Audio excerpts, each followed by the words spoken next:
नमस्कार, मी अजिंक्य बोडके आणि आपण बघताय उत्तर महाराष्ट्र लाईव्हचा विशेष कार्यक्रम आतली बातमी. कधी होणार, कधी होणार, कधी होणार, कोण उमेदवार असणार, अशी सगळी चर्चा सुरू असताना अखेर आज मुहूर्त लागला आहे आणि महायुतीचा किंबहुना शिवसेना शिंदे गटाचा उमेदवार हा जाहीर झालेला आहे. आणि पुन्हा एकदा मागील 10 वर्षापासून जे खासदार आहेत हेमंत गोडसे यांनाच उमेदवारी मिळालेली आहे. नेमकं हेमंत गोडसे यांच्याच नावावरती का शिक्कामोर्तब झालं? हेमंत गोडसे हे किती चालतील? हेमंत गोडसे यांच्यासाठी महायुतीतील इतर घटक पक्ष, इतर नेते, इतर कार्यकर्ते किती मनापासून काम करतील? हा प्रश्न मात्र अजूनही जैसे थे आहे.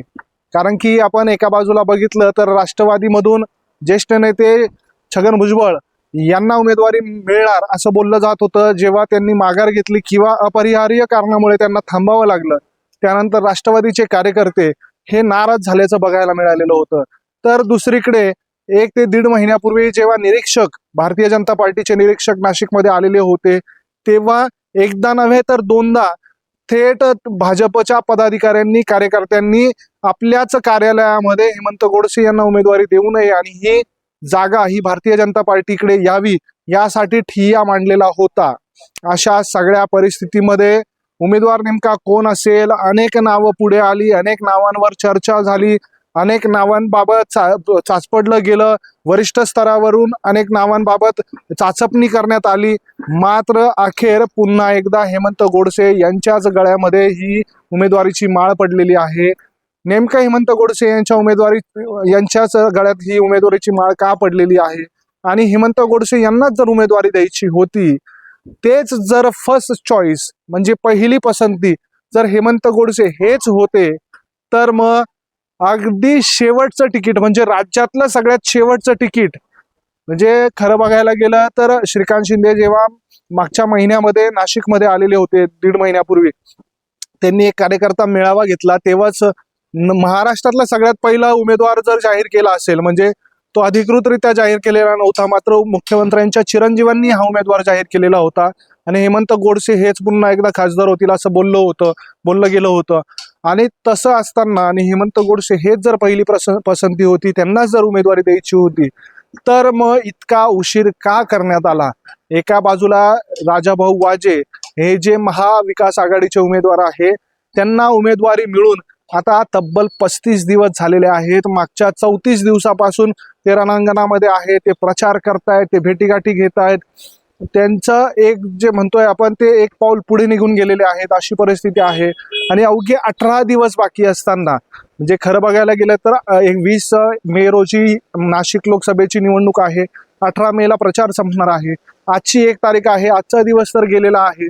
उद्या फॉर्म भरायचा आहे, उमेदवारी अर्ज भरला जाणार आहे. भारती पवार असतील किंवा हेमंत गोडसे असतील हे एकत्रितरित्या उद्या उमेदवारी अर्ज दाखल करणार आहेत. उद्याचाही दिवस त्यामध्येच जाणार आहे. तिथून पुढे 18 तारखेपर्यंत खऱ्या अर्थाने फक्त 16 दिवस उरत आहेत. आणि या 16 दिवसामध्ये कशा प्रकारे हेमंत गोडसे हे प्रचार करतायत आणि हा विजय खेचून आणतायत हे महत्वाचं असणार आहे. खरं तर आपण जर या नाशिक लोकसभा मतदारसंघाचं गणित बघायला गेलं तर या ठिकाणी 5 जे आमदार आहेत, या 5 पैकी 3 भाजपचे, 2 राष्ट्रवादीचे असे महाविकास आघाडीच्या 5 आमदार आहेत. तर एक हिरामन खोसकर हे काँग्रेसचे आमदार आहेत. मात्र हिरामन खोसकर हे सुद्धा पूर्वाश्रमीचे म्हणजे आमदार होण्याच्या आधीचे राष्ट्रवादीचे कार्यकर्ते आहेत. छगन भुजबळांच्या जवळचे आहेत. अशी सगळी परिस्थिती आहे. खरं तर अनेक राज्य स्तरावरचे, देश स्तरावरचे जे विश्लेषक आहेत, पत्रकार आहेत, ते विश्लेषण करताना असं म्हणतात की इथे इतके आमदार आहेत, महाविकास आघाडीचे इतके आमदार आहेत, महायुतीचे इतके आमदार आहे म्हणून बलाबल असं आहे. मात्र खरी परिस्थिती अशी आहे की या आमदारांच्या बाबत सुद्धा त्या मतदारसंघामध्ये, त्या विधानसभा मतदारसंघामध्ये एक अँटी इन्कम्बन्सी असते, एक नाराजी असते. त्यासोबत त्यांचे समर्थक सुद्धा, जसं सिन्नरचा आपण आढावा घेतला तर सिन्नर विधानसभा मतदारसंघामध्ये माणिकराव कोकाटे यांचे कार्यकर्ते थेट माणिकराव कोकाटे यांना सवाल करतायत की तुमचं आम्ही लोकसभेला ऐकायचं की विधानसभेला ऐकायचं हे आम्हाला सांगा. आम्ही तर राजाभाऊंचंच काम करणार. जर तुम्हाला तुमचं विधानसभेचं काम आम्ही करायचं असेल असं तुम्हाला वाटत असेल तर आत्ता आम्हाला अडवू नका असं थेट बोलतायत. आणि अशा सगळ्या परिस्थितीमध्ये सिन्नरमधून राजाभाऊ वाजे हे एकतर्फी लीड घेणार आहेत आणि ही लीड तोडणं काहीसं अवघड हेमंत गोडसे यांना होऊ शकतं. खरं तर आपण मागे पण बघितलं होतं की भाजपचा सर्वे असेल, इतर काही सर्वे असतील, अँटी इन्कम्बन्सी असेल, अशी सगळी कारणं ही नाशिक लोकसभेमध्ये हेमंत गोडसे यांच्या 10 वर्षाच्या कार्यकाळामध्ये खासदार असताना, लोकप्रतिनिधी असताना अँटी इन्कम्बन्सी मोठ्या प्रमाणात तयार झालेली आहे. त्यासोबत जी शिवसेना म्हणजे ज्या शिवसैनिकांच्या जोरावर हेमंत गोडसे यांनी पूर्ण नाशिक लोकसभा मतदारसंघामध्ये पॅन लोकसभा मतदारसंघ एक संघटनेचं जाळं होतं, ते संघटनेचं जाळं आज ठाकरे गटाकडे आहे, शिंदे गटाकडे. त्या प्रमाणामध्ये पूर्ण लोकसभा मतदारसंघामध्ये संघटनेचं जाळं आज नाहीये. आणि अशा सगळ्या परिस्थितीमध्ये फक्त भारतीय जनता पार्टीचं जे केडर आहे, भारतीय जनता पार्टीचं जे संघटन आहे, त्याच्याच जीवावर किंवा भुजबळांना मानणारा वर्ग आहे. भुजबळ कुटुंबाचा मागच्या 2 लोकसभा मतदारसंघामध्ये पराभव झाला असला तरी 3.5 ते 4 लाख मतदान या दोन्ही वेळेस त्यांना पडलेलं आहे. आणि हे दोन्ही वेळेस पडलेलं जे मतदान आहे ते भुजबळांचं स्वतःचं मतदान आहे, हे आपल्याला लक्षात घ्यावं लागेल. अशा वेळी भुजबळ आणि भारतीय जनता पार्टी या दोघांच्या बळावरतीच हेमंत गोडसे यांचं भवितव्य ठरणार आहे.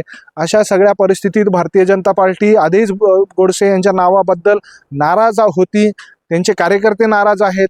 तर दुसरीकडे भुजबळ हे स्वतः जरी महाविकास आघाडी माफ करा महायुतीचा धर्म म्हणून हेमंत गोडसे यांच्यासाठी काम करतील, मनापासून काम करतील, तरी सुद्धा त्यांचे कार्यकर्ते किंवा भारतीय जनता पार्टीचे कार्यकर्ते तेवढे मनापासून काम करतील का? आणि आता जो वारू उडालेला आहे, उधळलेला आहे राजाभाऊ वाजे यांचा, राजाभाऊ वाजे यांनी जी आघाडी घेतलेली आहे ती रोखणं त्यांना शक्य होणार आहे का हेमंत गोडसे यांना, हे पण बघणं महत्वाचं आहे.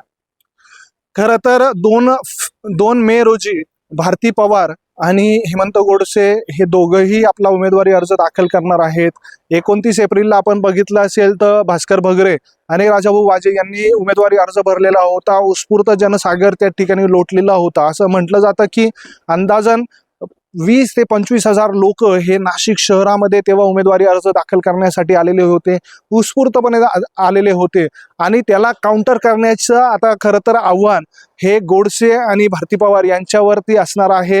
मुख्यमंत्री एकनाथ शिंदे, उपमुख्यमंत्री देवेंद्र फडणवीस हे उद्या नाशिकमध्ये येण्याची शक्यता आहे. अजूनही त्यांचा कुठल्याही प्रकारे दौरा किंवा त्यांचं काही नियोजन हे पोहोचलेलं नाहीये.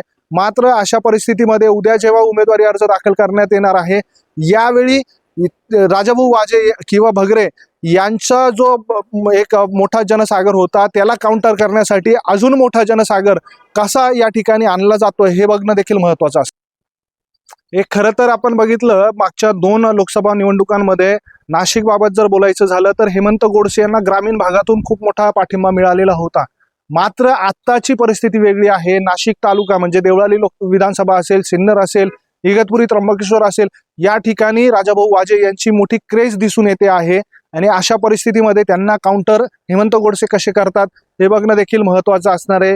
हेमंत गोडसे यांना उमेदवारी तर मिळालेली आहे, मात्र त्यांचा 3ऱ्यांदा विजयाचा मार्ग वाटतो किंवा तेवढा सुकर आता राहिलेला नाहीये. त्यामुळे हेमंत गोडसे यांचं पुढे काय होतं, त्यांचं भविष्य काय असणार आणि पुढच्या 18 दिवसामध्ये राजाभाऊ वाजे यांनी घेतलेली आघाडी ते कशी मोडीत काढतात आणि पुन्हा एकदा हायट्रिकसाठी ते कसे पुढे जातात हे बघणं देखील तितकंच महत्त्वाचं असणार आहे. आपल्याला काय वाटतं, हेमंत गोडसे हे राजाभाऊ वाजे यांना टफ फाईट देऊ शकतात का, ते विजयी होऊ शकतात का, आणि त्यांना उमेदवारी मिळण्यासाठी इतका वेळ का लागला याबाबतच्या आपल्या प्रतिक्रिया कमेंट बॉक्समध्ये कळवा. त्यासोबत आमचं यूट्यूब चॅनल सबस्क्राईब करायला विसरू नका. हा व्हिडिओ जर आपण फेसबुकच्या माध्यमातून बघत असाल तर आमच्या पेजला लाईक आणि फॉलो करायला विसरू नका. आमच्या ट्विटर आणि इंस्टाग्राम अकाउंटला फॉलो करायला विसरू नका. धन्यवाद.